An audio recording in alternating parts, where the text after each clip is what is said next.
Hi hello नमस्कार, बहुत बहुत स्वागत है आपका। आप देख रहे हैं सचिन का किचन और आज बनने वाली है हमारे शहर बनारस की एक बहुत ही फेमस रेसिपी जिसका नाम है सुबह बनारस, या आप इसे बनारस का नाश्ता बोल सकते हैं, बनारस की कचौड़ी सब्जी बोल सकते हैं, अलग अलग नामों से इसे जाना जाता है। तो आज हम सुबह बनारस बनाएंगे और ये रेसिपी बनाने के लिए मेरे साथ मेरी भाभी होगी जिनके चैनल का नाम किसी की रसोई विद ब्लॉग है। आप उनके चैनल को भी जरूर देखें, जरूर सब्सक्राइब करें। में जलेबी हम नहीं बनाएंगे क्योंकि जलेबी की रेसिपी जो होती है वो नॉर्मल जो रेसिपी होती है वही होती है, लेकिन जो सब्जी होती है और कचौरी होती है वो बहुत ही खास होती है। उसको बनाने का एक खास तरीका होता है।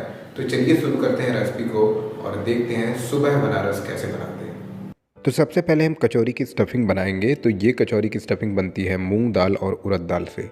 50 ग्राम मूंग की दाल ले लेनी है आपको और 200 ग्राम ले लेनी है उड़द की दाल। इन दोनों को ही साथ में भिगो के रख दीजिए और कम से कम पानी का यूज़ करते हुए एक दरदरा मिक्सचर तैयार कीजिए। तो ये देखिए, इस तरीके से आपको पीस लेना है कम से कम पानी में। अगर आपका मिक्सचर बहुत ज़्यादा गीला हो जाए तो आप उसमें मार्केट में मिलता है धुआंस या बेगर, आप उसे डाल सकते हैं। ये कुछ इस तरीके का होता है, ये उड़द दाल का पाउडर होता है। और अब यहाँ पे मेरी भाभी इस मिक्सचर को फ्राई करेंगी। तो यहाँ पे तेल डाल लिया है, थोड़ी सी हींग ले लेंगे और हींग के साथ ही इसमें डाल देंगे जीरा।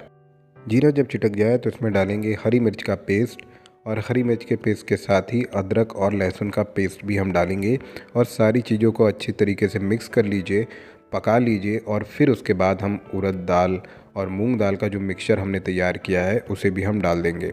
यहाँ पे मैं आपको बता दूँ कि बनारस में बहुत सी जगहों पे उड़द दाल और मूंग दाल का ये जो मिक्सचर है इसमें ऐसे ही हींग जीरा डाल के बनाया जाता है बिना फ्राई किए हुए। इस तरीके से बनाने पर क्या है कि अगर आपका मिक्सचर थोड़ा गीला भी हो जाए तो आप इसे कुछ मसाले डाल के इस तरीके से आप इसे सुखा के बढ़िया सा मिक्सचर तैयार कर सकते हैं, जिससे कि स्टफिंग करने में आसानी होगी। तो यहाँ पे अब नमक डाल देते हैं और बस थोड़ी ही देर में ये मिक्सचर जो है तैयार हो जाता है। बस 2 से 3 मिनट ही आपको लगते हैं। तो करीबन 3 मिनट हो गए हैं हाई फ्लेम पे। मिक्सचर अभी गीला लग रहा है लेकिन ये कुछ देर में सूख जाएगा। हरा धनिया डालेंगे, एक बार मिक्स करेंगे और मिक्स करने के बाद इसे हम निकाल लेंगे ठंडा होने के लिए। तो कचौरी की स्टफिंग तो तैयार हो गई है। अब यहाँ पे हम क्या करेंगे, हम सब्जी को बनाएंगे। तो सब्जी बनाने के लिए कढ़ाई हमने ले ली है, इसमें ले लिया है सरसों का तेल। अब इस सरसों के तेल में हम लाल मिर्च डालेंगे, साथ ही तेज पत्ता डालेंगे, पंच फोरन डाल देंगे और इसके साथ ही प्याज डालेंगे। यहाँ पे प्याज ऑप्शनल है। सारी चीज़ों को एक साथ आप ले लीजिए, भून लीजिए। ये सब्जी बन रही है पालक, बैंगन और चने की। चने की सब्ज़ी जो होती है वो अलग से बनती है, लेकिन अलग से बनाने की ज़रूरत नहीं है, हम सभी चीज़ें साथ में ही पकाएंगे। लेकिन उसके लिए मैंने चने को पहले से बॉईल कर रखा है। यहाँ पे अदरक और लहसुन का हम पेस्ट डाल रहे हैं, साथ में हरी मिर्च का भी हम पेस्ट डालेंगे और सारी चीज़ों को हम पकाएंगे। तो यहाँ पे अदरक लहसुन को हम थोड़ा भून लेते हैं।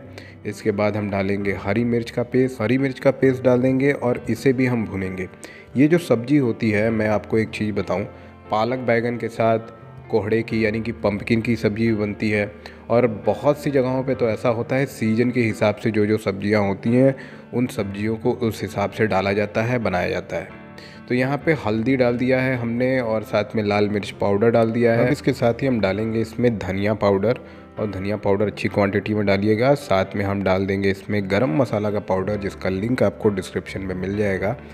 और इसके साथ ही आपको इसे मिक्स कर देना है और थोड़ा सा पानी डाल के इस मसाले को पहले अच्छी तरीके से आपको भूनना है। तो मैं बात कर रहा था कि सीज़न के हिसाब से सब्जियां भी बदल जाती हैं और पालक बैंगन साथ में पम्पकिन की सब्ज़ी होती है। अगर आपसे कोई कहे कि सिर्फ पालक बैंगन की सब्ज़ी होती है या पम्पकिन की सब्ज़ी होती है, तो ऐसा कुछ नहीं है।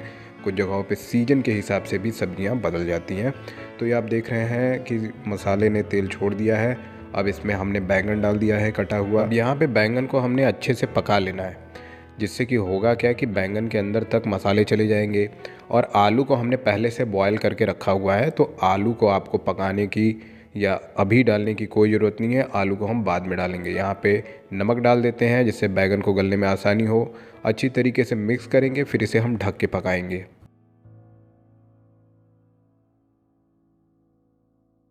तो करीबन 2 मिनट हो गए हैं, बैंगन जो है कि नरम होने लगे हैं। अब हम क्या करेंगे कि कटे हुए पालक को इसमें डाल देंगे और पालक को भी हम अच्छी तरीके से मिक्स करेंगे और पका लेंगे। नमक हमने पहले से डाल दिया है, जिससे कि पालक जो है वो तुरंत ही गलना शुरू हो जाएंगे। बस हमें इसे मिक्स करना है। तो सिर्फ 2 मिनट में ही पालक जो है वो गल के आधे हो जाएंगे।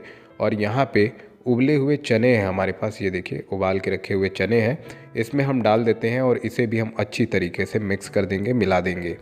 जैसा कि पहले ही मैंने आपको बताया कि चने की सब्ज़ी अलग से बनती है। जो पालक बैंगन की सब्ज़ी बना लेने पर चने की सब्ज़ी थोड़ी ऊपर से दी जाती है।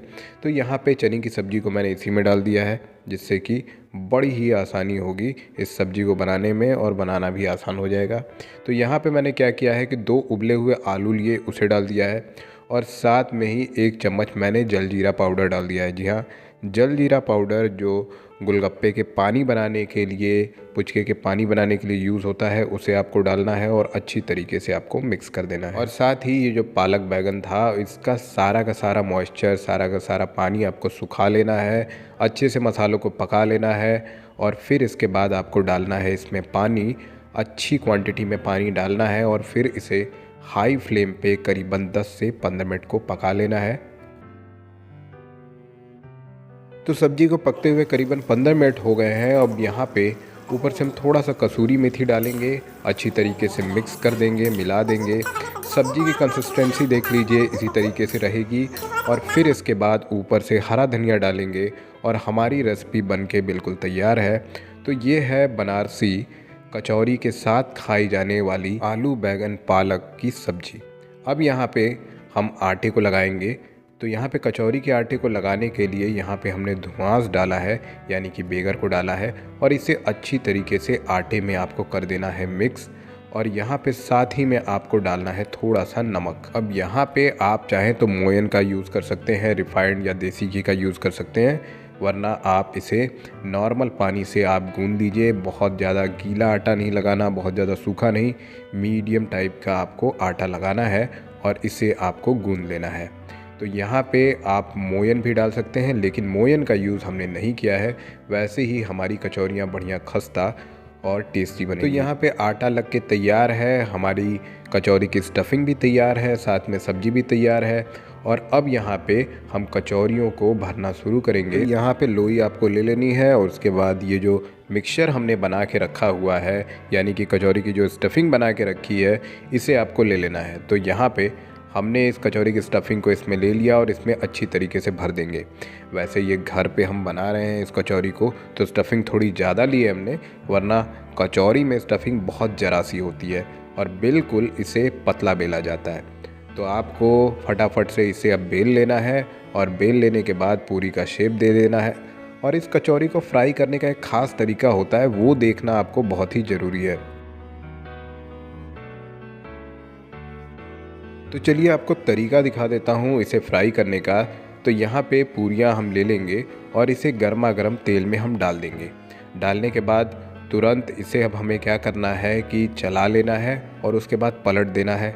जब ये हल्की सी फूल जाए तो बस इसे आप तुरंत निकाल लीजिए और निकाल के अलग बर्तन में आप रख लीजिए। इसी तरीके से दूसरी पूरी को भी लीजिए, हल्का सा इसके ऊपर से प्रेस कीजिए, इसे पलट दीजिए। पूरी हल्की सी जब फूले बस इसे आप रख लीजिए दूसरे बर्तन में और रेस्ट कीजिए करीबन 5 मिनट के लिए। तो ये देखिए आधी कच्ची पूरियाँ यहाँ पे हमारे पास है। हल्की फूली हुई पूरियाँ होनी चाहिए और इस तरीके से कच्ची पूरियों को आप रख लीजिए। और 5 मिनट के बाद हम इसे दोबारा से फ्राई करेंगे और दोबारा से फ्राई करने पर ये क्या होगा कि बहुत बढ़िया से फूलेंगी और उसके बाद ये बहुत ही खस्ता भी रहेंगी। तो ये ख़ास तरीका होता है बनारसी कचौरी को बनाने का और बनारसी कचौरियाँ बहुत फेमस हैं। बनारस में तो एक जगह भी है कचौरी गली के नाम से, जहाँ की कचौरियाँ काफ़ी फेमस हुई हैं। और इसी तरीके से आपको बारी बारी से इन पूरियों को फ्राई कर लेना है, हाफ़ डन की हुई पूरियों को फ्राई कर लेना है। इस तरीके से आप आधी पूरियों को पका के आप रख भी सकते हैं, स्टोर भी कर सकते हैं कुछ दिनों तक, और इसे दोबारा आप फ्राई भी कर सकते हैं। तो ये थी कचौरी। अब चलिए फटाफट से कर लेते हैं प्लेटिंग और इस रेसिपी को एंजॉय करते हैं। तो आप जब भी बनारस आएँ इन कचौरियों को ज़रूर खाएं, ज़रूर टेस्ट करें। वरना आप घर बैठे भी इस रेसिपी को देख के घर पे ही इन कचौरियों को बना सकते हैं और इस रेसिपी का मज़ा ले सकते हैं। अगर आप देखने वाले, अगर आपने बनारस में किसी शादी को अटेंड किया होगा तो वहाँ पे ज़रूर आपने ये देखा होगा कि एक अलग से काउंटर होता है जहाँ पे लिखा होता है सुबह बनारस, और वहाँ पे ये कचौरी, सब्जी और जलेबी मिलती है। तो ये थी रेसिपी सुबह बनारस की। उम्मीद है आपको पसंद आएगी। ये फुली फुली कचौरियाँ देखिए, इसे ज़रूर बनाइएगा और मुझे कमेंट में बताइएगा रेसिपी आपको कैसी लगी। मिलते हैं अगली रेसिपी के साथ। Thank you so much.